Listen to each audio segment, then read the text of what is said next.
We are recording. Welcome.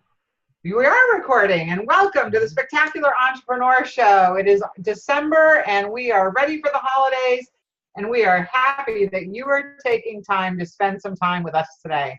I am Nanette Fleeter, your host. It's awesome to be here with you, and I have Mike Macedonio, and actually we are the two that are going to be presenting to you today. Mike and my favorite topic is emotionally charged connection, which we also call the ECC. But Mike and I were just having a conversation before we came on air about not using acronyms. So even though we call it ECC, it really is an emotionally charged connection. So we're going to take you through that today. And so we're going to start out with, what is it? So Mike.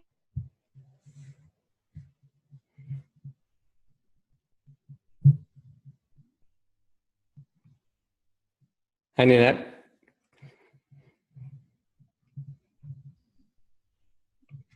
Nanette, could you explain what the emotionally charged connection is? Maybe give us an example. I can. So emotionally charged connection is what drives you to do what you do. And many people, it's really interesting when you sit down with people and they say to you, so what do you do? And why do you do it? The question is, why do you do it? And they'll say, well, I do it for my family. I do it because I'm trying to hit this big goal. And I will say to people, that's not why you do what you do. That's for whom you do what you do. And that's for what you're doing, because you're trying to reach a goal. But that emotionally charged connection is what has caused you to be on this path, that has caused you to be doing what you're doing today. Because the reality of the world is that each one of us could be doing anything.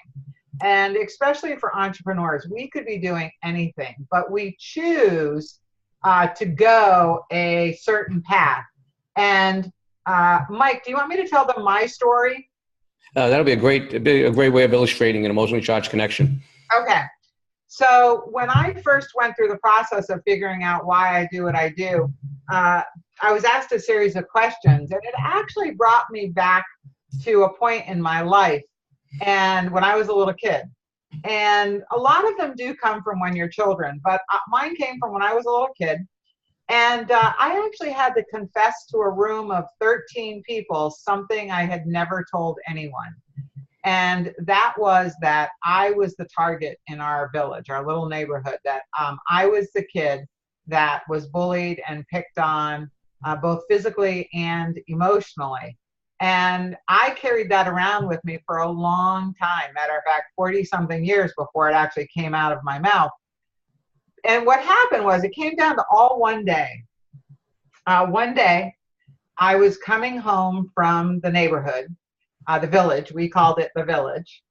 And I was on my bike, and for protection of names, I won't say names, but one of the neighbor boys saw me coming, and his father worked construction. So there was always construction stuff around.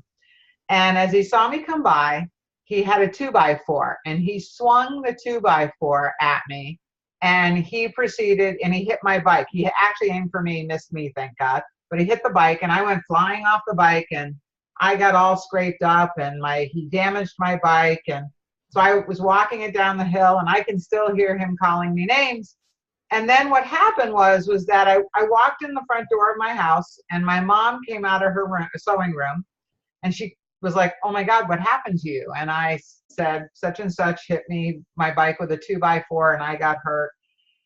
And I'll never forget it. My mom didn't say one thing to me, not one. And she walked into the other room, and she came out with my brother's brand new Louisville Slugger baseball bat. And she held that bat out to me, and all she said to me was, go back. Now I think to myself, and I was like, I think I was more afraid to tell her no, I wasn't going back, than to not actually do it. So that's probably why I did do it. So I took that bat, and I walked back up to the hill, and I stood out in front of that kid's house, and I was yelling his name for him to come out. And it was really probably a good thing that he didn't, because I probably would have killed him if I would have got a hold of him. But his mom finally told me, he wasn't coming out. But it was the first time that I genuinely understood what success in a terrible situation could really feel like. And what I like to tell people is that for me, my emotionally charged connection is that the day before, there was an 8-year-old who didn't really hold the day after. And that little girl the day after really was in some ways a different person. Now, again, I hadn't told anybody, but he never came after me again. And then when I was looking forward in my life, I started to realize that that baseball bat, I had been figuratively handing it forward my whole life. I do. And the beautiful thing about it is now I get to do this for a living. Emotionally charged connection to what I do, because I've been trying to help people be successful my whole life in whatever they did. That was really important to me. So I didn't want them to feel like the 8-year-old girl the day before. I want everybody to feel like the 8-year-old little girl the day after. So that's my story. Mike, you're muted. Can you tell us about that client that you've helped with his emotional charge? Because it's almost a different tone than the horrifying event that you had. Exactly. So and it's true. In contrast, I love using Alfio Giulisano's emotionally charged connection. So Alfio's comes from Argentina, and he actually is a chef. And so he and I worked on his emotionally charged connection. And when we worked through it all, Alfie, his grandmothers had both come from Italy during the war to get away from what was going on over in Europe.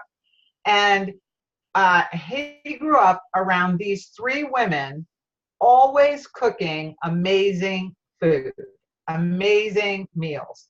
And people would come for that food. They just wanted that food. It was just, and he just loved that feeling and joy watching it happen. And so what he decided at some point, I'm a chef, and he wanted to replicate that.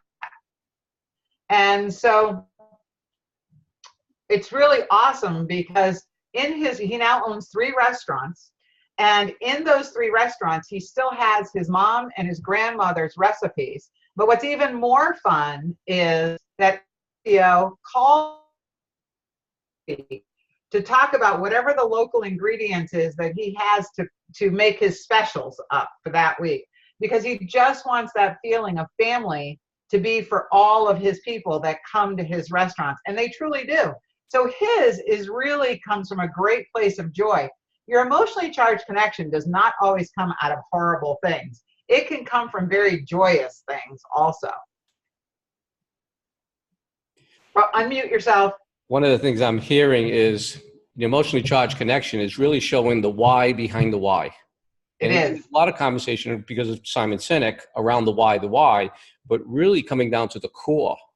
And the core and the essence of it is the emotionally charged connection. And it's one of the reasons why we recall these moments, because they were emotionally charged. Correct. Okay, you think about all of those childhood moments that you had. Why do you remember that one? Well, obviously it was going to be an emotionally charged situation when someone's swinging a 2x4 at you. Exactly. You know? And the other thing with emotionally charged connections I like people to know is not necessarily just one. There could be other life circumstances that also complement, okay, or work with, those single moments. I agree with that. Just share my emotionally charged connection. One of them is being brought up in a lower middle class family with parents, in particular my mom, who always wanted the best for me.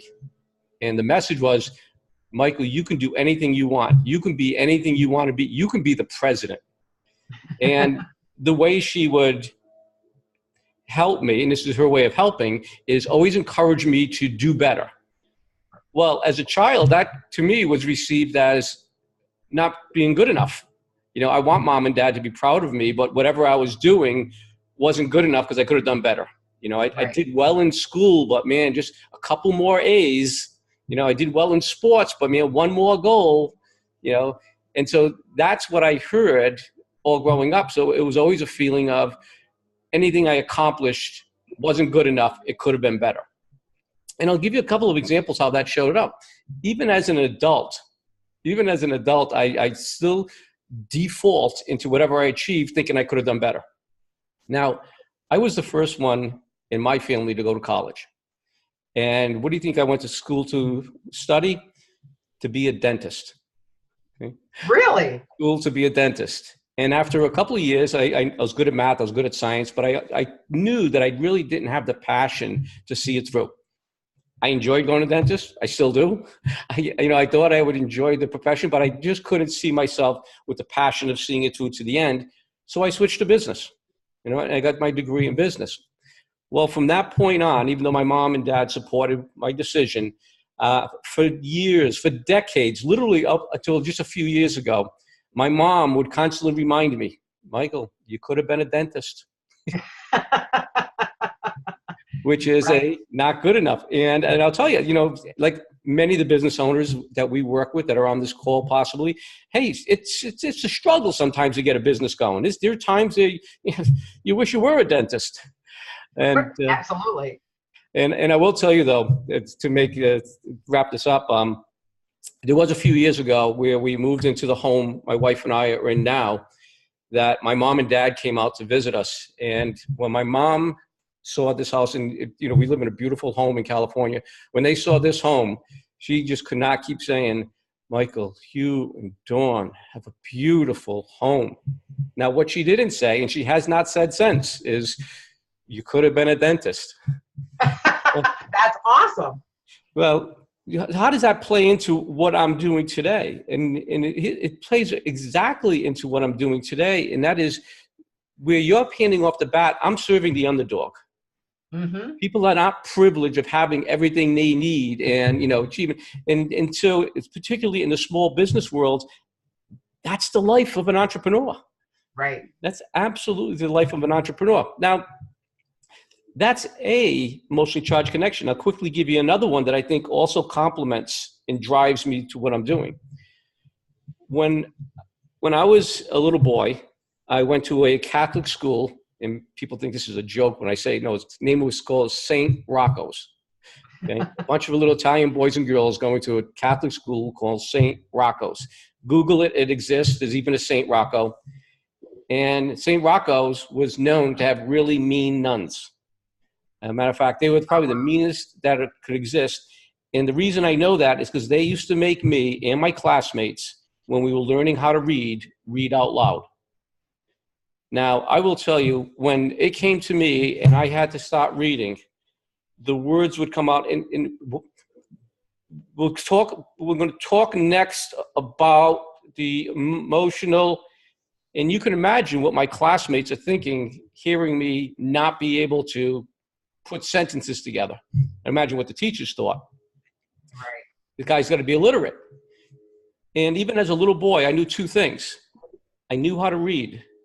I was reading all the time. Reading was not a problem for me. Doing it out loud in front of other people was terrifying. And the second thing, right, and this still fascinates me today, that as a little boy, that I would have the insight to know that the only thing that was holding me back was confidence. Okay, that was in my head as a little boy, like, you can do this. This is just confidence. This is just confidence. Right. And I use that today, knowing that many business owners, particularly when they're starting up in the first even 5 to 10 years, they're so effective at what they do. They know their trade. They're passionate about their trade. They're expert at their trade. But then they also have to put on top of that the confidence of being the business owner. And that's what leads to so many additional skills and things that we have to do. So it's not unusual that we'd be slightly less than confident in that role. Okay.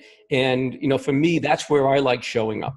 I like taking people that are talented at what they do and give them the confidence to be the business owner, to own that space and not have it holding them back because they can't get the words out. Well, and I think that's awesome, because I think that kind of plays into what the next thing was, how does it shape your business and what you can for us? But I think this plays right into that, where, because when you understand, two things I want to say. Let me back up first. One is, figuring out your emotionally charged connection for some people is a scary thing, because when you do it right, it's about your incentive trainers are digging deep with you. And they're going to really dig and ask questions that are going to make you feel uncomfortable. That's good. It's really good. When I look back on my own experience, I always say that I never cried harder for anyone that ever went through the program with Mike and Eddie than I did. I got to tell you, I believe to this day that I cried harder than anybody else, because I was reckoning with something I had never reckoned with before. I was actually bringing it out. But the beautiful thing about it was that once it was out, it was out. And it gave, and as time went on, it gave me a lot of time to reconcile with it and to really embrace it. And when I first used to tell the story, I would still get very emotional. Well, now I tell the story because I'm really grateful it happened to me. I'm really grateful, because otherwise I may not be doing what I'm doing right now. So digging deep really helps you in getting to where it is that is your real passion about what you do and what's driving it. And then what it does is it helps to change the way you think about what you do, because you're no longer thinking about what you do from this clinical place. You're thinking about it from your soul, your passion, and what it is that you love to do. And then what the thing I love, one of the things that I love the most about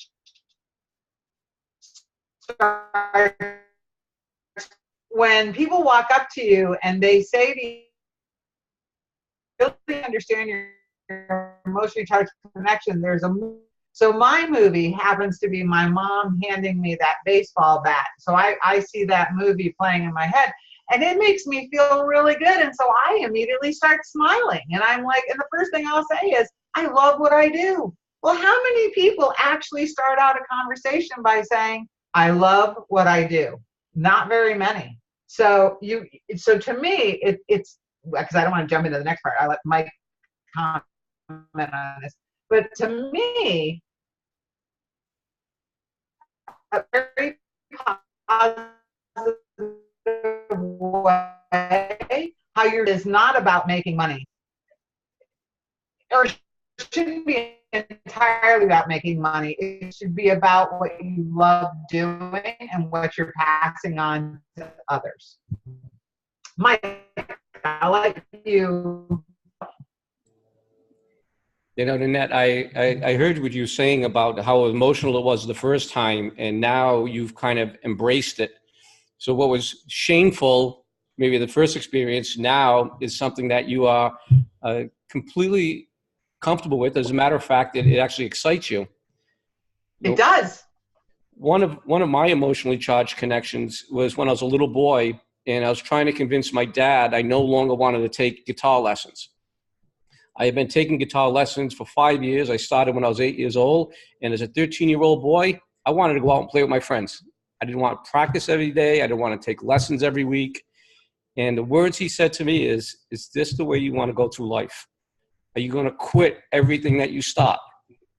And again, going back to wanting to make your parents proud, that was absolutely devastating to me. And I was bawling that my dad thought that I would be a quitter.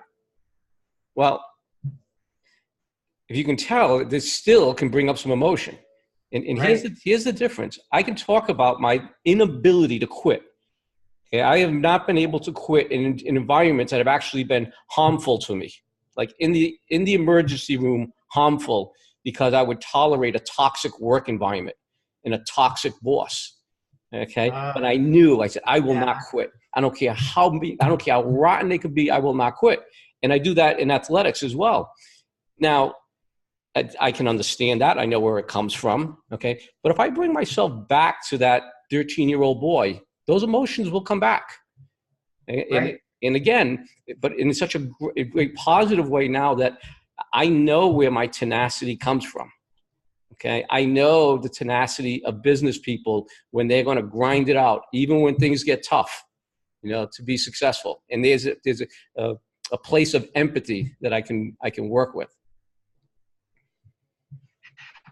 And I have to believe, Mike, that from that point also, you can also, as you're coaching people, see when they should stick with it, and when you can now say to them, maybe because of what you've been through. Mm-hmm.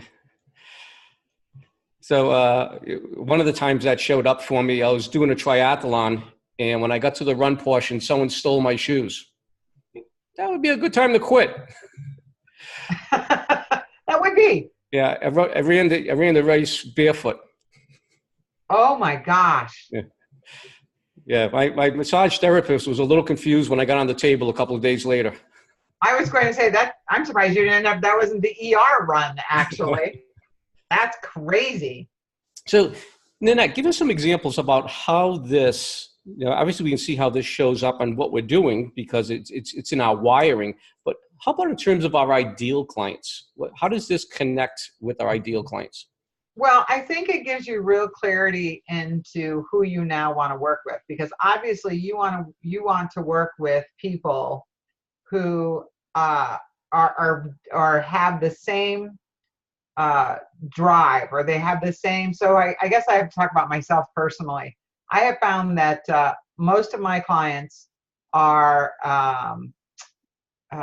self-employed. They're entrepreneurs.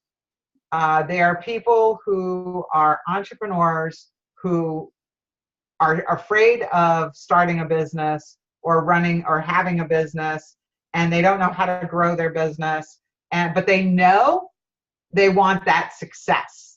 They know that it's there. They can see it. And so those type of people who have that success attitude tend to be the right clients for me. Because you actually have people who success, and you have to be careful because success has a lot of different meanings.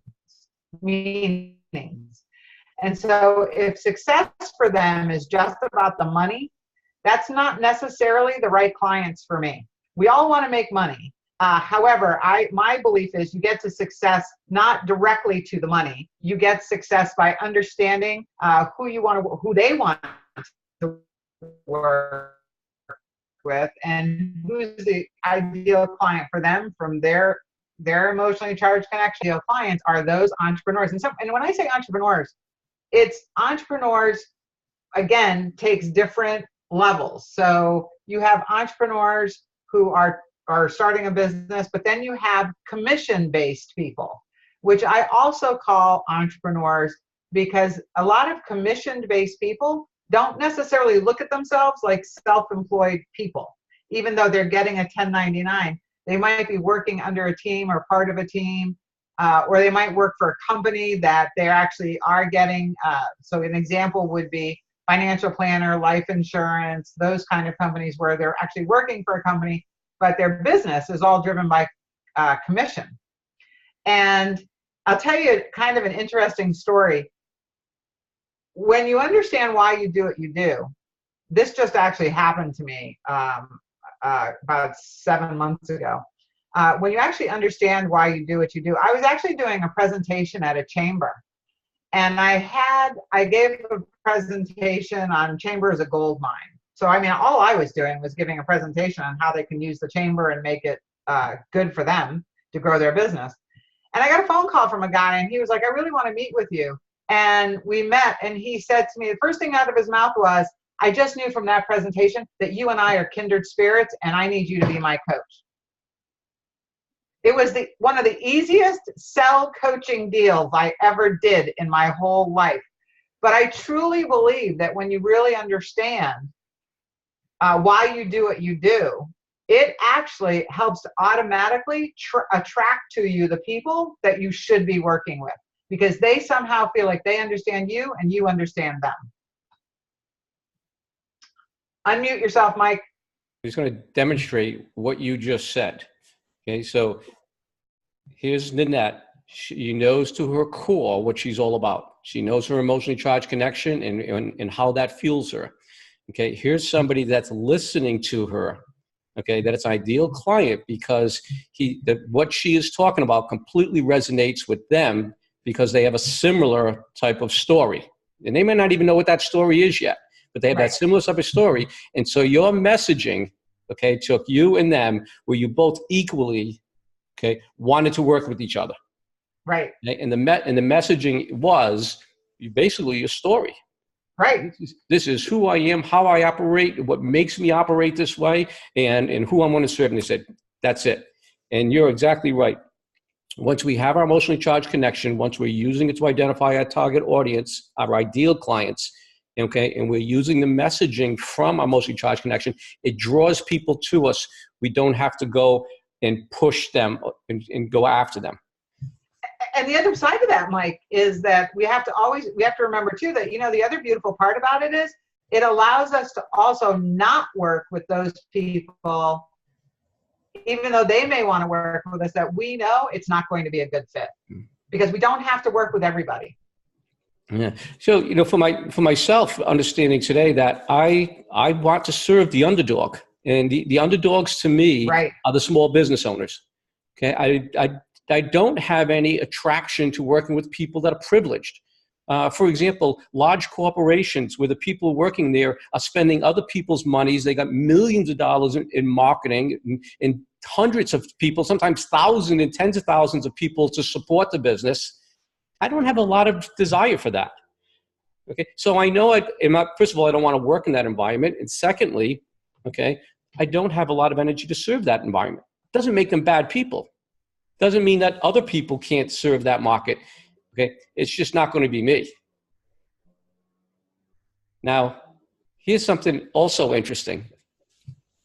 When you look at Ascentive and you look at the co-founders of Ascentive, we all have different stories, but interestingly, we all have a similar story in wanting to serve. I'm here in 1 second.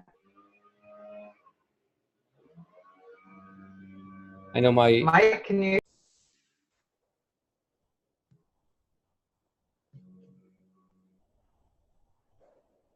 Mike over a minute, but he's come right back here, and hopefully he'll have a better connection when he gets back on. All right. Are we back on then, Nanette? Yep, I think you're back on. Awesome. So what I was about to talk about was how the co-founders of Ascentive have very similar type of backgrounds, emotionally charged connections, and serving the audience we do. If you look at Ivan and Eddie and Dawn and I, we all came from that not privileged environment, if you would. Not that we didn't have loving families, not that we... How do you add muscle to your marketing through this? Well, you add muscle through your marketing because now you're talking about your business differently. And as I stated, it starts with when people ask you the question, so what do you do? And your body starts talking. That's the number one place it starts. And then it's whatever you say next. And you say what you do. So let's just say if you were a financial planner or you, they say, so what do you do? Business coach. Have you ever felt that networking wall go up? Like I can't, like if I put my hand up way up here and you can't see my hand up, that's pretty much because people immediately start to think, I don't need you, I don't want you, you're too expensive, or I already have a banker, I already have a financial planner. They haven't even taken in one thing about you. They've made a judgment call about you. Where it adds muscle is when you learn what to say from your emotionally charged connection that actually keeps a conversation going. So in my world, it may sound a little corny when I first start out. So for those personality type, for different personality types, I might have a different opening. However, a lot of times I will look at people and I'll just smile and I'll say, you know, I really love what I do. And they'll say, oh my God, that's amazing. And I'll say, yeah, you know, really what I do is I have this really awesome baseball bat. And I spend a lot of my days just passing my baseball bat forward so people can really learn how to hit home runs. And I'll stop for a second and I let it land. And sometimes they may have some response to me, but a lot of times I'll let it land for a second. Then I'll say, and you know, it's not because I like baseball. It's because there was a time in my life when I needed to be empowered and someone put a baseball bat in my hand. And that's when I truly understood success. And so what I just want is other people to understand that same success. That's what I do. And then what happens is now we're into a conversation. We're into, so what does that mean? How do you do that? But now I'm into a conversation. I'm not locked out. And that's the whole purpose of it, is you add muscle by not being locked out. And I'm sure my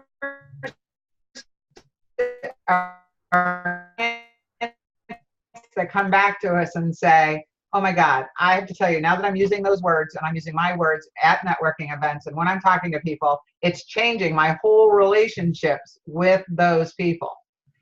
And that is what's happening. You're building a relationship with those people from the first moment they say, who are you and what do you do? You're starting that relationship. And when you can start from a foundation that, and your emotionally charged connection is a foundation that is strong and that will give them a good message to get them to talk back with you, oh my God, it really changes your whole business and the relationship you're about to have with that person. Yeah. Mike, I'll hand it off to you. Yeah, and I think part of the muscle behind it is, first of all, that we're authentic. Mm-hmm. Okay? That's a workout of muscle right there, that we're authentic. Now, when we're communicating who we are authentically, okay, to a very specific audience, and there's a lot of people that listen to what I just mentioned as who I am and who I want to serve, and they're completely indifferent about that. I don't care about the underdogs. Okay, when they're looking for something else, and that's perfect too, because I'm not wasting my marketing time. I'm not wasting my time and money trying to convince somebody that's not resonating with me. Right. Okay, and that resonance is the muscle. Now, in a practical application, for example, okay, sometimes it's just a statement of you know that. Like a quick statement might be that, you know, I empower the underdog with confidence. Okay. Love that line. That's just a simple, you know, 5-second line of my emotionally charged connection. Now, I could also take it and do a 1 or 2 minute on it and tie that what I'm looking for. And I'll give you a practical example of that. I do a presentation on creating powerful presentations. And it's really about crafting the word, crafting a way of structuring a presentation that you'll have your audience knowing how to take the next step. I start off that workshop by telling them that I was very privileged with public speaking because I started my career in St. Rocco's. And then I tell them the story about standing up there and being terrified to read out loud. Right. And then I bring it back. And my passion today is to help people with a presentation that they're confident with, okay, and that can portray exactly who they are and what they do and have your audience know how to take the next step. Okay, so that's an application of my emotionally charged connection on how I set up that one specific workshop, for example. Now, I just want to point out something. When we look at Ascentive, when you look at the co-founders, okay, we have different backgrounds and all that, but there's a lot of similarities. Every one of us came from a underprivileged environment. You know, Ivan came from a rough neighborhood. You know, even though we came in from loving families, okay, we were not privileged. None of us were born with a silver spoon in our mouth. And interestingly, over the years, we've all been very almost consistent about wanting to serve that small business owner. Right. None of us have been driven to say, hey, let's go after the corporate bucks. Let's go after the guys that have the big budgets. So there's value alignment, there's ECC alignment, there's target audience alignment. Although, again, we're very, very different. If you really knew and understood who Ivan is and who he serves, his real passion, his unconscious service is actually to the people that other people are trying to tear down. Okay, that's what ties to his emotional charge connect. Those people that other people are trying to tear down is the person he's going to want to step in for. All right, so it's another complement to that underdog not having the privileged environment to work in. I never thought about it, Mike, before, but that's actually very accurate when you think about all the ascensive trainers and people involved. It is true. That is who we want to work with. Corporate America really is not our thing. It is about the individuals. And for some people, it could be. There could be people coming to the organization, and because of their emotionally charged connection, that's their sweet spot. They see the shortcomings people in that environment are having, and know they can help them. Right. Okay. That's true. And that would just be someone else that can serve that environment. And I believe there are people in our organization that can and will do that. Yes, there are. But I think what you said earlier, though, I think it is true. I think a lot of us, at least the ones I know, you could be very well, but at least the ones I know really do like that. And I guess I think if they're in a corporation, it's not necessarily about the whole big corporation. It's more about the team of a corporation or for some people in the corporation. We do have some chat questions on here. One of them is, well, do you think ECC, emotionally charged attraction, connect behavioral styles? So can I take that one first? Mm-hmm. Mm-hmm. It's very ironic. I have to tell you, if you get to know me, I am what's called a promoter personality. So I am the fun, I'm in a room person. And it's really interesting because the people who are most attracted to me are examiner personality types. I find so interesting. So, but I do, and I happen to be married to an examiner, so that maybe that's kind of, people are feeling like I have some understanding about them from that. I have no idea, but I think that if you understand, my answer to that would be, well, do you think ECC attracts similar behavioral styles? Maybe. But I think if you really understand if you understand emotionally charged connection and you understand behavioral styles, I think you can make it work all the way around. What do you think, Mike?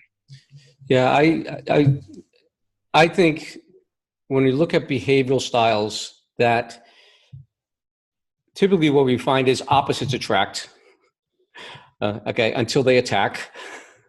Yeah. So when we understand behavioral styles, we can adapt ourselves and, of course, understand the other person. I think that's the first one. I think the other thing in the behavioral styles to understand is there's no exclusive on behavioral styles for example, leadership. And I think with emotionally charged connection would be the same thing. There's not going to be any exclusively. I'm a promoter, go-getter, sometimes go-getter promoter, but very, very fast-paced. Okay, go-getter promoter. And I think my story resonates with people that are not fast-paced. Okay, as a matter of fact, I've had that happen to me a number of times. I've literally had grown men come up to me after a presentation in tears, and they would tell me their story. And I'm talking to somebody that's a 100% nurturer. Okay, but they resonate with my story. So I don't think there's an exclusive of within your style you're attracting that. Yeah, I would agree with that. I don't think that's true either. I think it actually has to do more with the actual story and what they're feeling when they hear your story. Because whatever their style is if that story hits them, then they're going to be attracted to you. We have another one here. It says, I hear and see people talking about what their why is in a sentence of, and quote, my why is to help people achieve their potential, or I love seeing people find their passion. What is your opinion on that? Yeah, that's okay. So that's the type of messaging that comes across to me as is traditional marketing messaging, and then I think that's an oversimplification of what people do when they try to take Simon Sinek's know your why. Okay. And they try to put it into buzzwords marketing. Buzzwords to me is, your potential, your passion. Those are kind of like marketing buzzwords. And I say that because I'm very conscious of what people create in their messaging. And I always wonder when for example, online, like, did they go take this from other people's website? Because it all says the same stuff. Nothing's authentic about who they are. So right. It's almost like I feel like they're coming close, but they're not quite getting there. They're really not going deep into their soul, into their essence to determine their why. And that's what this conversation is all about. So my opinion is they might be going in the right direction. They're simply not going deep enough. And I will say this is one thing I want everyone to hear about emotionally charged connection. It's usually not self-assessed. Okay, it almost always takes a facilitation of a coach that can help you go deeper, ask the deeper question, continue to go deeper. And I've seen that, that process, that coaching process, sometimes take days of okay, let's revisit here, and going a little deeper, because here's one of the things that can happen with an emotionally charged connection. If we call that center of the emotionally charged connection your essence, for example, the absolute being inside there. Like in my case, not being good enough is a wound. It's something hurtful.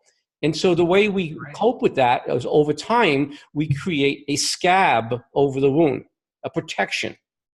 Okay, and years of protections. We create stories. We have all kinds of things that protect that wounded little child, that child that was disappointing his mom and his dad because he wanted to quit at playing guitar, should have been a dentist, could have done better. Okay, and now to really remove and peel away that scab to get to that essence will take facilitation. And that's where a coach comes about. That's what we do in Incentive. Okay. Now, once we peel it away, guess what? It's not really hurtful. It becomes your greatest asset. Okay, of understanding it and knowing how to apply that in what you do and who you work with. Well, because one of the things, Mike, is that, and reading this here and going and agreeing with what you're saying here, is that these are buzzwords, and these are words that make people feel comfortable. So you're attracting them because you think, I'm making them feel comfortable. But the reality is that when you use your emotionally charged connection the correct way, it's your story. And you know what? No one else has your stories. They're your stories. Mm-hmm. And that's what really connects the people with you. So you have to be willing. It's like I said, when I started out telling mine about how I will say to people, oh, I love what I do, and I have this really awesome baseball bat. Well, to some people, that's going to be cheesy. It's not going to feel good to them. You know what? In my world, that's okay. Might not be the right people for me. So you have to be willing, but in the end, what they do understand, because I do say it's not because I like baseball, it's because there was a time that someone put a bat in my hands. They're learning that this is my story. It's not just a buzz. This is a part of me. And so I think that makes a huge difference. And I totally agree. This is not about the surface. This is all about, I love the iceberg analogy. This is getting down to what's under the water, because that stuff that's under the water is really the value that you can bring to the top that will make that iceberg even bigger and better up on the top. Yeah.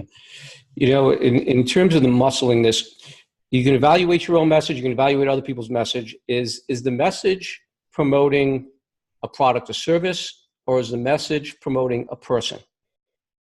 Okay. And for most business owners, okay, they're going to be far more successful, far more effective in their marketing is if they're marketing the person. Okay. We're in the coaching world. There are a million coaches out there. If I was trying to market coaching, I will sound like every other coaching organization. Okay. When I'm working with people that sell insurance, the same thing. There are plenty of places and plenty of people to get insurance from.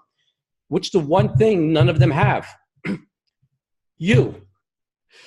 Okay, you're the most unique thing. And so creating that unique message, creating that authentic message, again, going back to the emotionally charged connection, is so much more powerful than any buzzword marketing that's going to get created. And I think that's a key. If people want to evaluate from this 30,000-foot view, are you marketing a product or service, or are you marketing yourself? Okay, and you're going to be way more effective if you're marketing the person, marketing yourself. Because the reality of it is most of the time people are buying a product, but they're really buying you. Absolutely.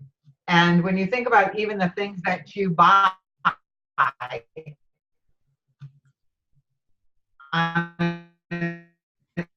you feel comfortable buying those things because you have a relationship with the person who owns the place or runs the place, or you just don't go out and just buy. So you really have to think about, people are buying you, and that's who they want to know is you. And that's where your emotionally charged connection comes in. And I know we're getting here to 147 here, and I want to say to you, to the people watching this and who will listen to this later, is embrace this. Find an incentive coach who can help you with this. Have them work with you and really get you to get to your why, because I know it is life changing, and not only for me, but for the many people that I have worked with through the years. It has totally changed the way they're thinking about their business and what they're doing. And if you want to be really fulfilled in what you do, this is a huge part of it. So embrace it.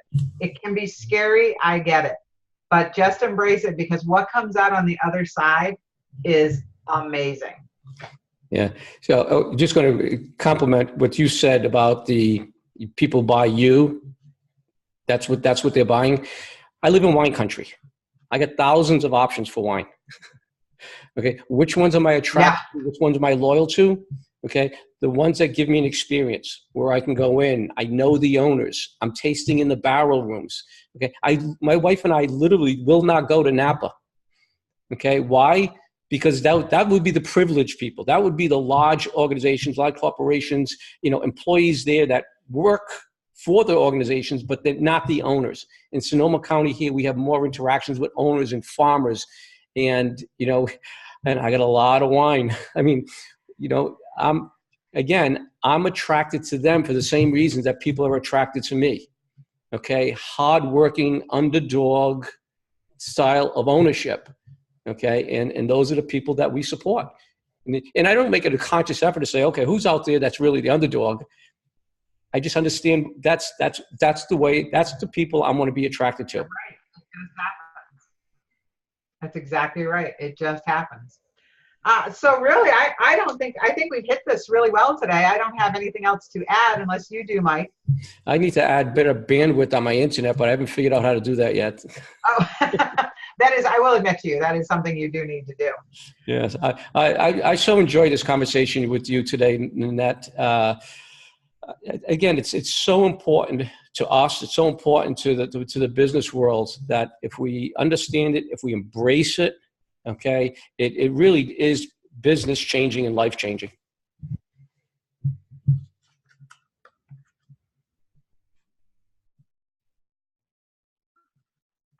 I totally agree. And I just cannot say enough. Go find an incentive this, because it will be a life changer for you and your business, both personally and professionally. It's just a life changer. So I think we are done, unless we have any of our guests that would like to add one last question, or not, panelists that would like to add something else up here. We did get a great show. Thank you so much. We greatly appreciate that. We are at the end of the year here. It's 2018, and we're going to be moving into 2019. And my hope is you have got all your goals already set up and ready to run in January, because you actually should have already been. 2019 is going to be an awesome year for all of us. We'll be back here on the Spectacular Entrepreneur Show. We have enjoyed having you this year with us, and we look forward to next year. Mike, do you have anything you'd like to add? Yes. Again, thank you, Nanette. Thank you for everyone on the call. Happy holidays, and go out and have an amazing business and a spectacular life.